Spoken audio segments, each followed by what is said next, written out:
I personally feel that there is something wrong with the society that pays twice for the same education but doesn't get any better. You pay for the school fees first, then you pay for the coaching classes. You also pay for assessment fees, you also pay for counseling classes, you also pay for some other materials, access that you want, all for the same course, the same syllabus. I feel something is broken. Hi, my name is Vishal Tiwari, and I'm the third generation which is serving for better education. Let me take you through an example of an 8th standard child who was in the class and he has a confusion about any subject or any topic that he is being taught. Say, for example, light.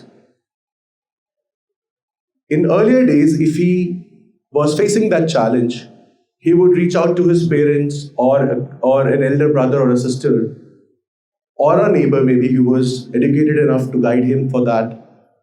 And he would get response for that and he would be he would be taking care of the confusion that he had.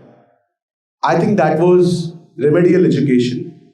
It was local, it was human, accessible, and it was remedial. You were solving for the problem. But what happened is something changed over a period of time. Slowly and gradually, these remedial education started to evolve and the coaching thing came into. To give you a scale of the problem, as per a recent survey that was done by National Sample Survey 2025, there are close to 27% of the students in the primary education who opt for a coaching class apart from their primary education. That means every third, even if you look at in your society around, every third person is undergoing coaching classes or tuition classes apart from the primary education that has been built around him. That's the scale of the problem that we're talking about. And the parents end up paying almost 10,000 rupees on a urban population, in the urban population, and approximately 4,548 rupees in the rural population. But that's the scale of the problem that we're talking about. And as I was saying, that remedial education slowly evolved into tuition classes because of the gap that got widened in the classroom because of having more number of students and the attention span that was the attention that was required, and because of that problem, this remedial education slowly turned into a tuition classes, which was maybe another same person in the society, but he thought that because he has a problem, I have an opportunity, let me start taking tuition classes in my society and I'll end up solving the problem, and that started. But as and when the competition rised, this tuition concept evolved to become the coaching, because now everybody was running behind numbers, everybody was running behind ranks, and that the opportunity society found, and they developed a model that we call as coaching. We created a parallel economy system. We created a parallel system than the education. Rather than solving for the education, we just created a parallel schooling system. We duplicated the same problem that we were born, the remedial education was born to solve. We wanted to solve for the queries. We started duplicating the same concepts that were being taught in the school in a different manner.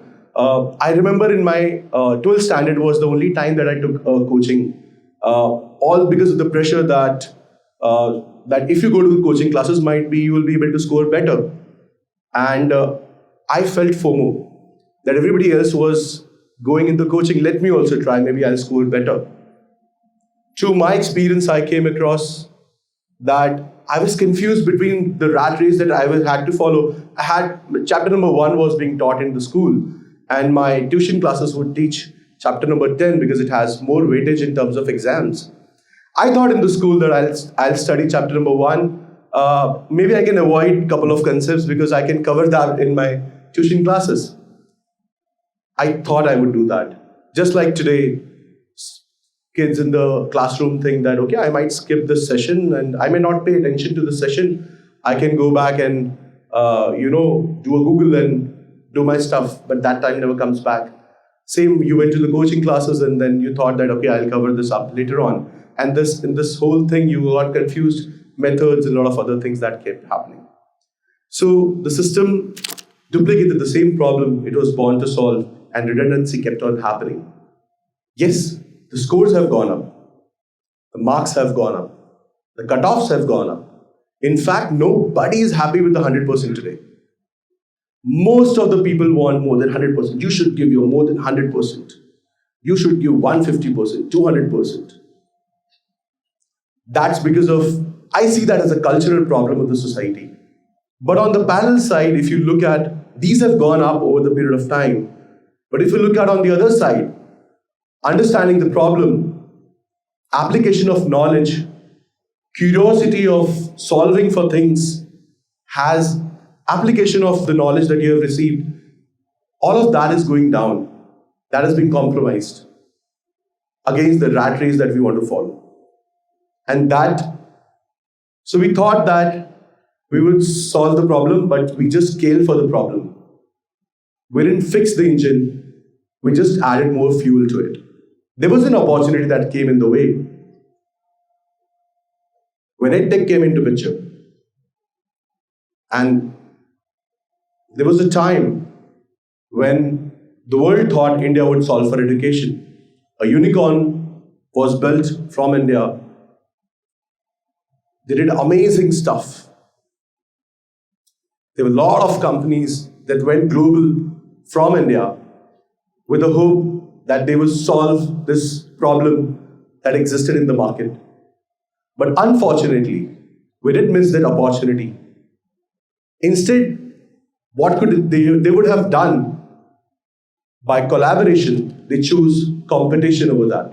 Instead of enabling teachers in the classroom, they said, we have a better school for you. So that's and again another opportunity that was missed, and that's a threat to the primary education that happened.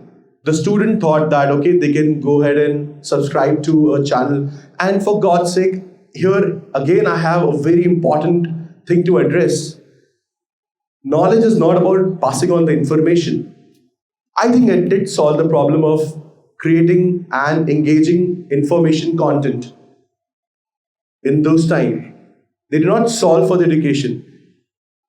We can talk to each other for 2 hours and retain a lot of content that we have spoken because of just not what the content was being taught, but because of the energies that have been exchanged.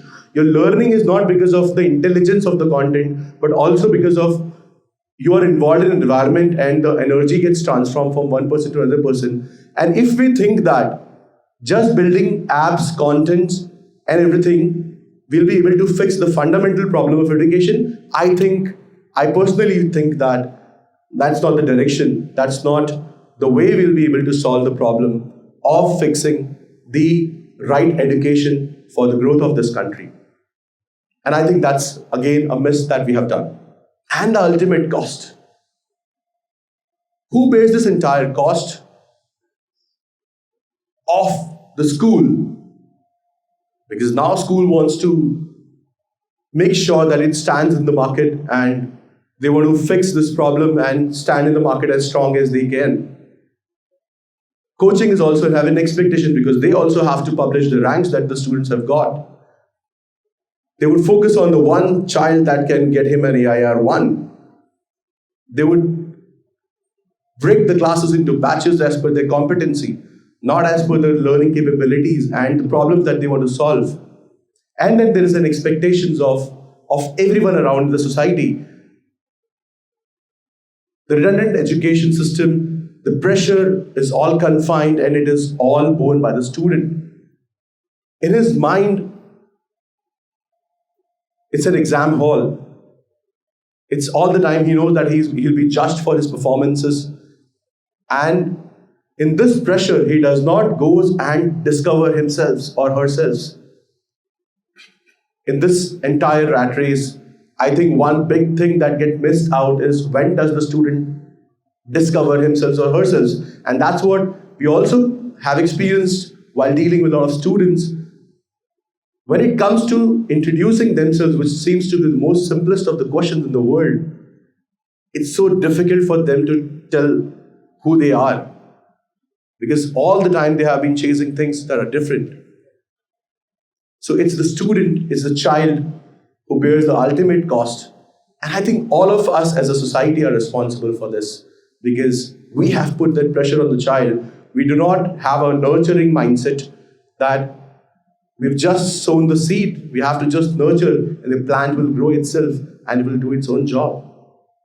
I think we have a possessive mindset and we want to pass on all that expectations that we have with ourselves, or maybe the missed expectation, put it on the child as an expectation. And that's this entire redundancy of the education thing is putting onto the child as a additional cost. So it's time that we should rethink, reimagine, because if you look at any of the first world countries or the developed countries, you won't find that. You won't find a coaching industry as big as ours. Why? Because they invested in fixing their primary education. The primary education. In today's time, GST got involved because you do not want to pay for VAT and other different taxes. You want one tax. Everything we want to consolidate and do one. But here we end up paying for multiple. Why is that acceptable as a society?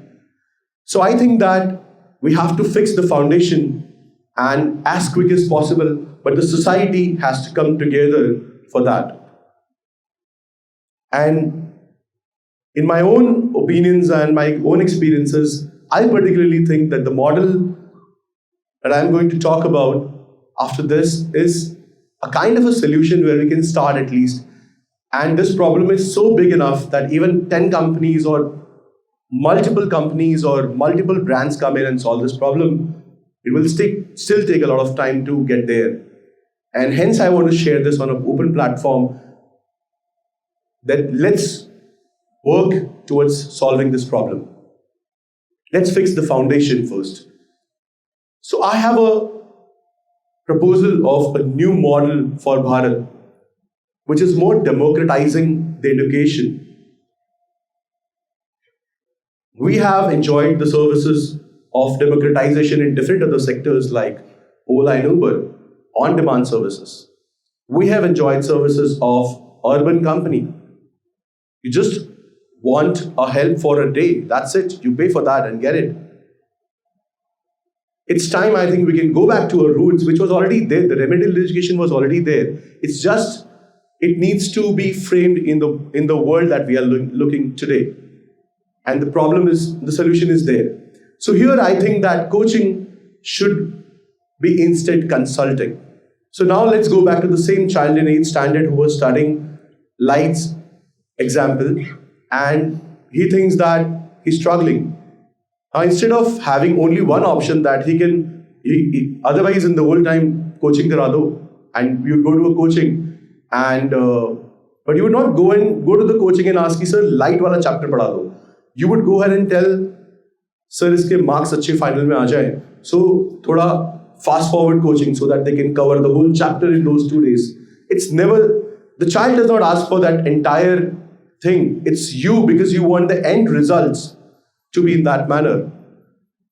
So I think that when we see this option, and when you imagine a platform where you can just put up not physics or maths as a chapter, you just search for Light and you have multiple faculty, multiple teachers who are available, who have expertise in explaining Light. They have been rated for their education. They have been rated for their quality.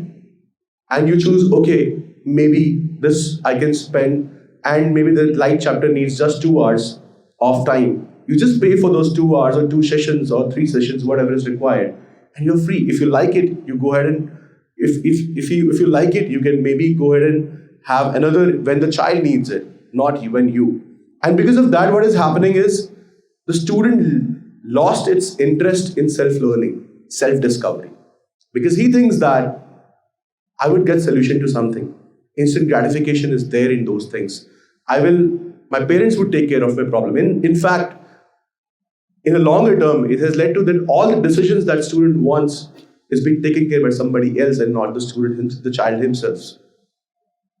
The EdTech should go ahead and partner, should be the software of the education system. They should go ahead and empower the backbone of the system, and they should enable teachers, enable schools, enable primary education system to better deliver. And because if they will be able to deliver better, they will be able to sustainably be associated with the school, and both will grow in the process. Rather than competing with each other, they can collaborate with each other. If you go towards higher education, that coaching industry does not exist because nobody is chasing marks there. Coaching exists for exam preparation, UPSC, CAT, because there also the ranks are being chased. It's not the outcome of the education that is being chased. And imagine the kind of all the professionals that we have in the country, if they spare even 2 hours a week on a demanded services basis and he gets charged for this time, he can deliver accountable knowledge and expertise to other person. Similarly, all the professionals, all of us who are here, we can spare even if 2 hours a week to guide the people in the higher education when they want to do something. They might get access to an accountable knowledge sharing. Because otherwise we go to someone who is a relative or someone who we are influenced with. It's there at their disposal whether they want to give what kind of expertise. It's their opinion often. You can't counter question them a lot. So that's another model. And then the community that comes, as I said, the working professionals, that's a massive untapped potential that we have in the country. That if professionals start offering, we have a platform, if we have something where students can go search for that kind of advices on a consulting basis and just do that model can be rapidly scaled and a lot of people can solve for their education.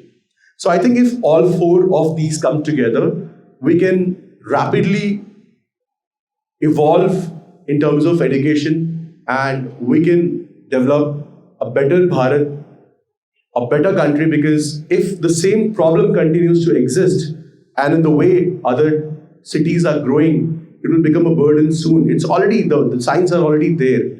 It will soon become the burden on the system, on the parents, on the child, and our system will soon collapse. It's a high time that we think about it. We do not pay for the same thing twice. We ensure the redundancies is removed and we focus on fixing the foundation. And that's when the Bharat will rise. So I request you to come together and spread this word and talk more about it and encourage more and more people for self-learning, self-discovery. And that's when the Bharat will rise. Thank you.